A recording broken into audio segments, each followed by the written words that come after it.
This is CGTN, China Global Television Network.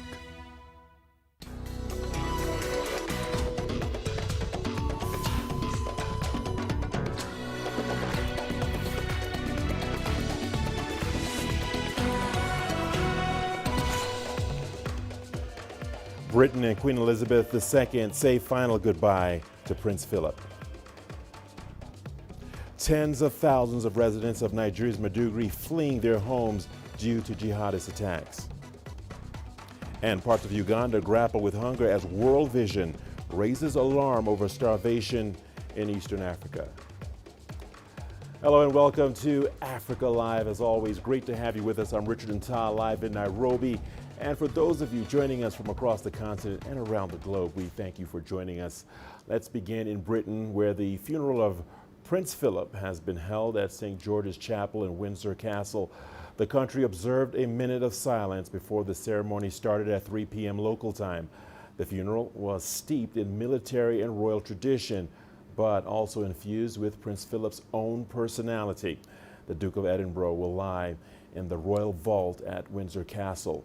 But this will not be his final resting place. Media reports say after Queen Elizabeth passes away, he will be buried with her at the King George VI Memorial Chapel. All right, let's bring in CGTN's Paul Barber joining us live from Windsor. Paul, a somber but meticulous send-off for Prince Philip. Give us the highlights of the day from the events around the funeral. Paul? Richard, yes, that's exactly right. Somber and meticulous. Meticulous down to the very last second. The Duke of Edinburgh's personal stamp was all over this funeral right from the beginning to end. He'd been intimately involved in the planning of this funeral for the past 18 years, we hear, but it's certainly turned out rather differently than had been originally planned. Some 800 guests had originally been expected to attend. Just 30 could attend the funeral service due to COVID-19 rules, but we certainly saw the Prince's personality right from that moment when his coffin was taken from inside Windsor Castle and placed on the back of a specially modified Land Rover that he'd been involved in designing. His personal flag, his standard, was laid on top of his coffin along with his naval cap and sword, which indicates his distinguished career with the Royal Navy. He served in World War II as an officer. Some 730 members of the armed forces lined the procession route from the state entrance of Windsor Castle to St. George's Chapel, where the service took place. A minute's silence was held at the beginning of the service, and then it was certainly a very pared back, simple service. There was no eulogy to trumpet the Duke of Edinburgh's many qualities and achievements. The Queen herself wearing a mask, as were all other members of the family who were in attendance. Some very poignant images of Queen Elizabeth sitting really alone during the service. No member of the family anywhere near her, which was a moving image to see after 73 years of marriage between Queen Elizabeth and Prince Philip. He's been her rock, her stay, her strength, as she put it, throughout her reign of more than 6 decades. A very different look outside of Windsor Castle as well. Normally for a big royal funeral such as this, you'd expect thousands of well-wishers to line the streets for a public procession. That's not been allowed this time. People were urged to stay home and watch television and donate to the Prince's charities instead of coming to pay tributes. I was speaking to the head of the Duke of Edinburgh's award, which the Duke founded himself to champion young people enjoying the outdoors and a spirit of adventure. And he said the Duke was an extraordinary man, but he felt that this funeral really reflected who the man was. If anything, he would have wanted an even more simple funeral. Above all, he championed no fuss. That was his saying. He did not want a fuss, and there was not a fuss here today, but it was certainly a very moving event on a very sad day for the royal family and for the UK. Richard. Paul Barber, thank you so much for covering that story. We appreciate that update and report. Thank you very much indeed. In other news, China's foreign ministry has commented on the joint statement about China released on Friday by Japanese Prime Minister Yoshihide Suga and U.S. President Joe Biden. The ministry says both Taiwan and the Diaoyu Islands are Chinese territory. Hong Kong and Xinjiang-related affairs are purely China's internal affairs, and China has undisputable sovereignty over the islands in the South China Sea and their adjacent waters. The ministry accuses the U.S.-Japan joint statement of grossly interfering in China's internal affairs and seriously violating the basic norms governing international relations. The ministry urges the U.S. and Japan to take China's concerns seriously and abide by the One China principle and immediately stop meddling in China's internal affairs and harming China's interests. It says China will take all necessary measures to resolutely safeguard national sovereignty, security, and development interests. Let's now head to Nigeria, where tens of thousands of residents in Damascus town in the northeastern state of Borno have fled to their homes following a series of jihadist attacks. Now, the latest attack on Wednesday by militant group Islamic State West Africa province left at least 20 people dead. The jihadists had earlier stormed an army base located in the outskirts of the town, but were repulsed and driven into the town. A soldier was killed in the initial attack. The UN Refugee Agency said over 65,000 people had fled to either nearby towns, the regional capital Maiduguri, or crossed the border into the neighboring Difa region in Niger. This was the third raid on the town in a week. The Borno State Governor, Babagana Umaru Zulum, is calling on residents to defend their town. Meanwhile, the UNHCR is warning of a possible humanitarian crisis in the coming days if the attacks persist. This very town, you are 100,000, and if you are not brave enough, you will never remain in your town.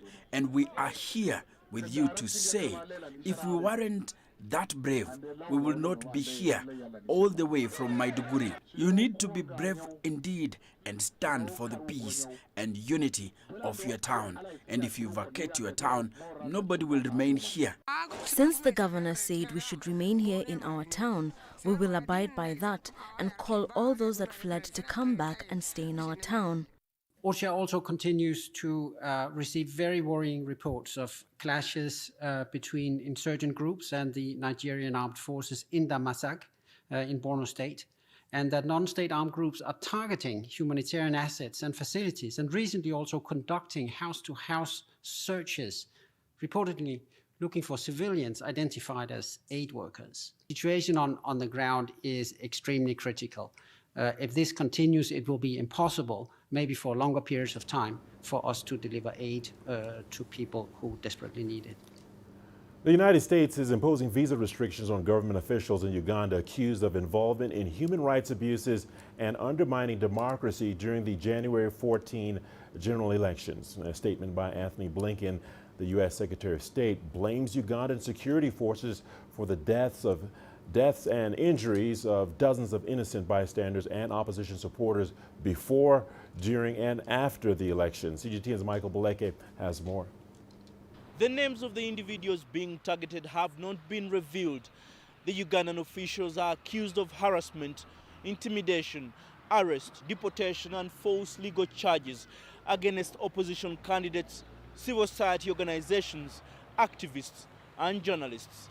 The U.S. Secretary of State, Anthony Blinken, says this undermined the credibility of the election process, which he says was neither free nor fair. Uganda's President Yoweri Museveni was declared the winner of the January 14th elections with 58% of the votes. The U.S. government says the polls were marred with violence and widespread irregularities before, during, and after the election. However, the Ugandan government spokesperson Ofono Opondo says the U.S.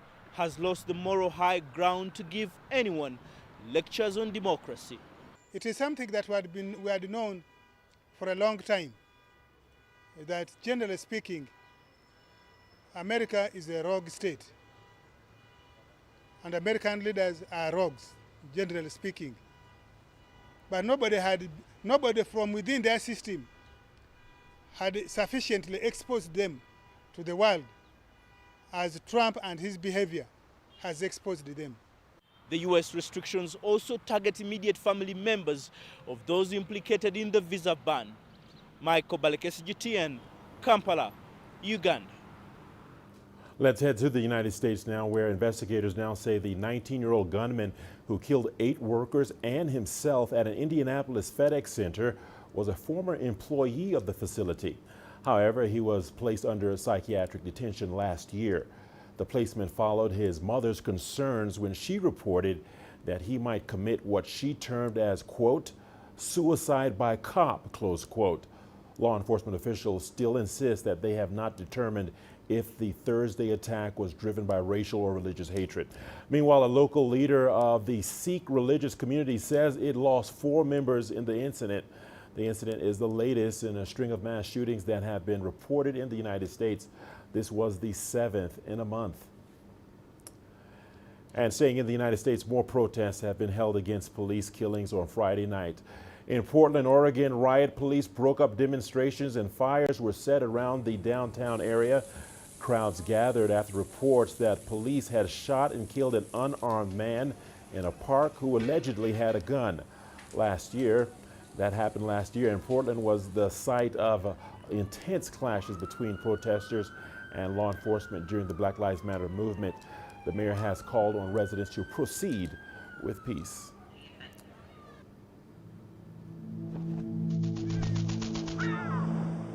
How will your world change today? What happens here? What happens there? Or what you make happen for yourself? If it matters to you, it matters to us too. Your stories are the stories that need to be told. Africa Live. Find your voice.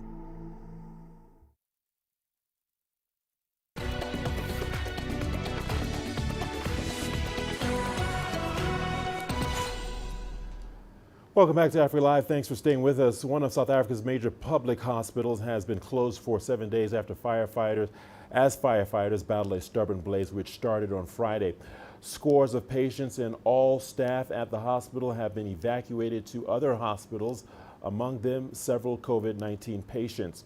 Charlotte Matleke is one of the major hospitals dedicated to treating COVID-19 patients. CGTN's Julie Shire reports. It's been a major setback for South Africa as one of its largest public hospitals has been shut and operations suspended as a fire at a dispensary continues to rage.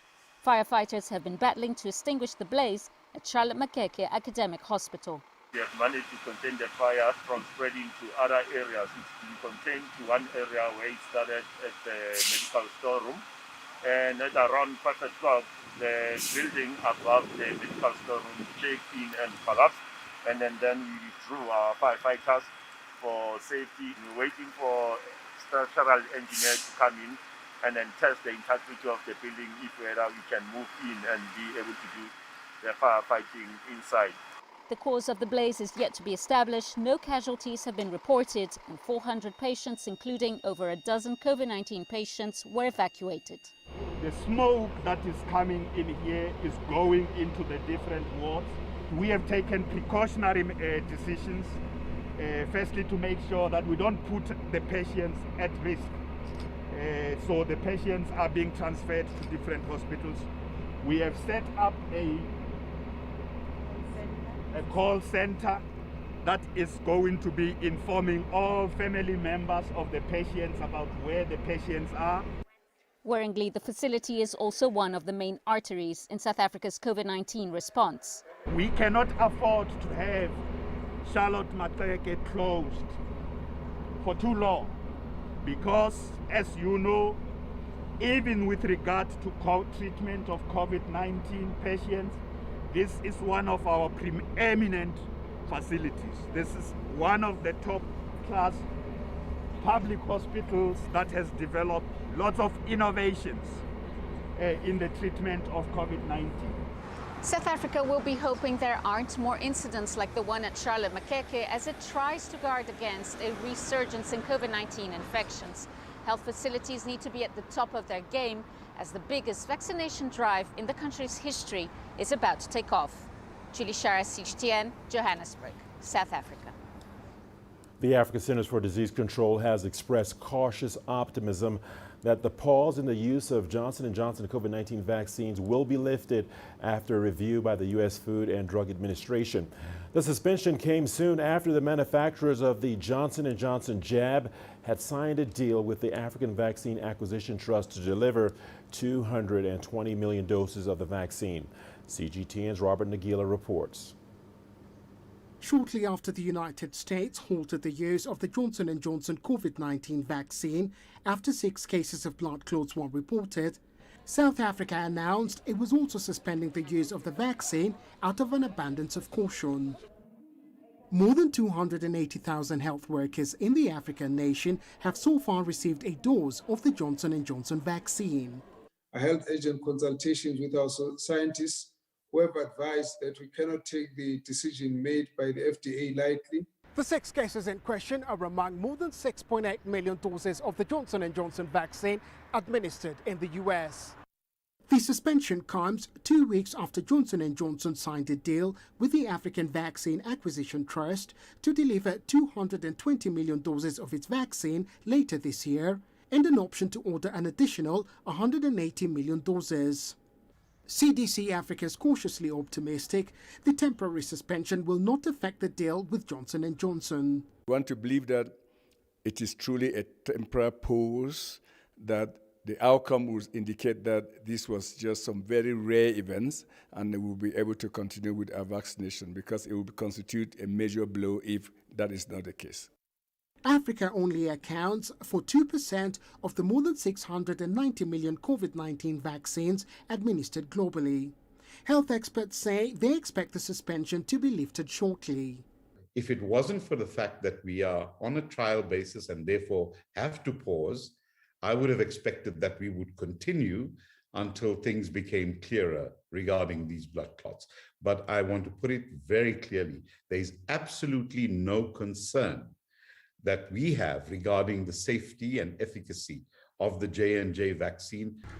The African Union is expected to make a decision on its next steps after a review by the US Food and Drug Administration on the vaccine is completed. Robert Nagila, CGTN, Nairobi, Kenya. The humanitarian agency World Vision has raised a red flag over widespread hunger across the Eastern African region.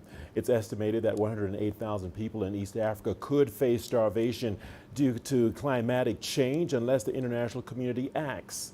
Isabel Nakuria reports. Athum Narowe doesn't have enough food to feed her baby. Narowe comes from the Karamoja region in the northeast part of Uganda that's semi-arid. Food is scarce there. Narowe's baby is now malnourished because she lacks a proper diet. She says a meal is hard to come by. We always eat once a day. We eat twice a day on very rare occasions. Uganda is known to be a food basket in the East African region, but Karamoja is experiencing rising temperatures. A study done by the UN World Food Programme shows 36% of Karamoja residents suffer from food insecurity. You'll find that there's a lot of malnutrition, which is caused by a number of factors. You find there's climate change, long drought spells whereby crops fail and there isn't enough food. But there are also feeding practices that may not be adequate. The diet in Karamoja is mainly carbohydrate-based, with millet and cassava served at almost all meals. Nutrition specialists say this diet is not balanced and that's contributing to malnutrition in children. The WFP hopes to change the nutrition status of breastfeeding mothers and children in Karamoja with a $2 million grant from China. The food agency is providing nutritious food rations to children there with the hope of reversing the malnutrition situation there.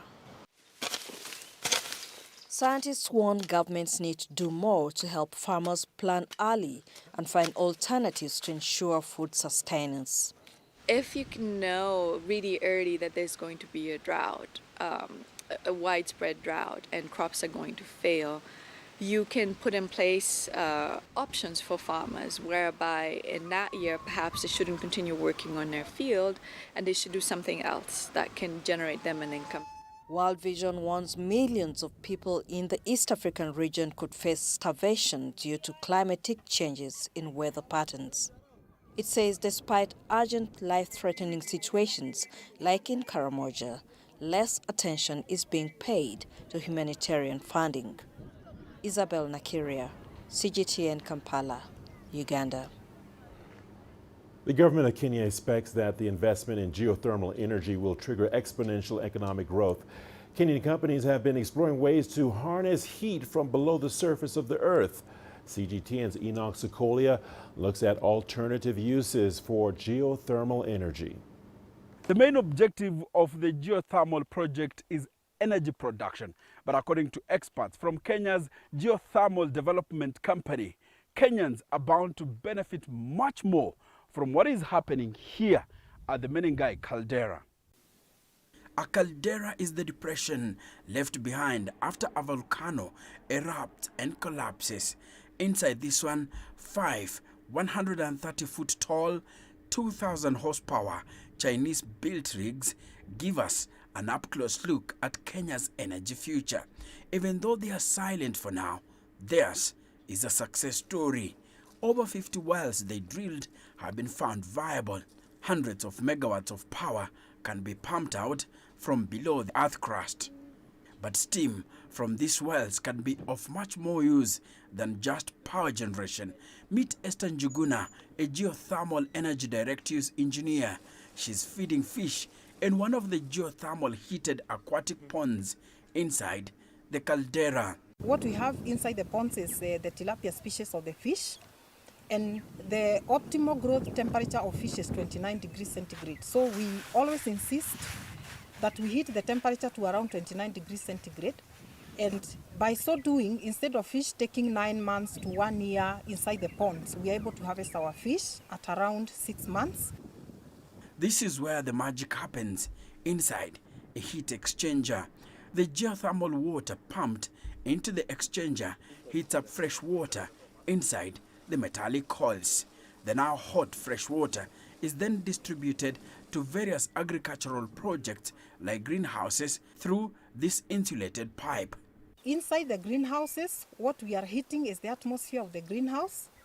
Because when we heat the atmosphere of the greenhouse, we are able to bring down the humidity levels and raise the temperatures. And by so doing, we cut down on the fungal infections of our crops. Other direct use of geothermal energy being explored here include milk pasteurization, grain drying, and laundry. We have many people who would want to do greenhouses. We have many people who would want to dry. For example, there is somebody who wants to dry onions using our geothermal heat.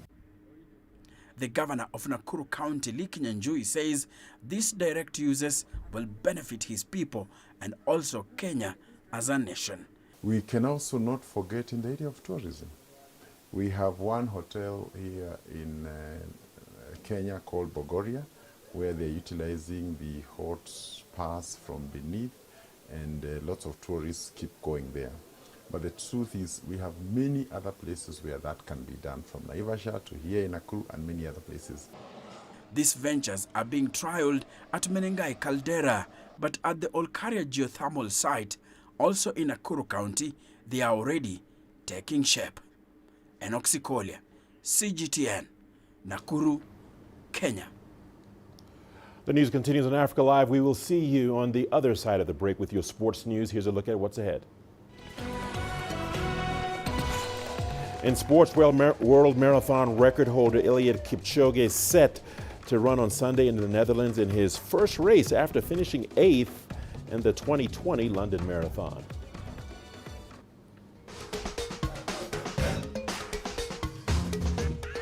Africa Live. Find your voice.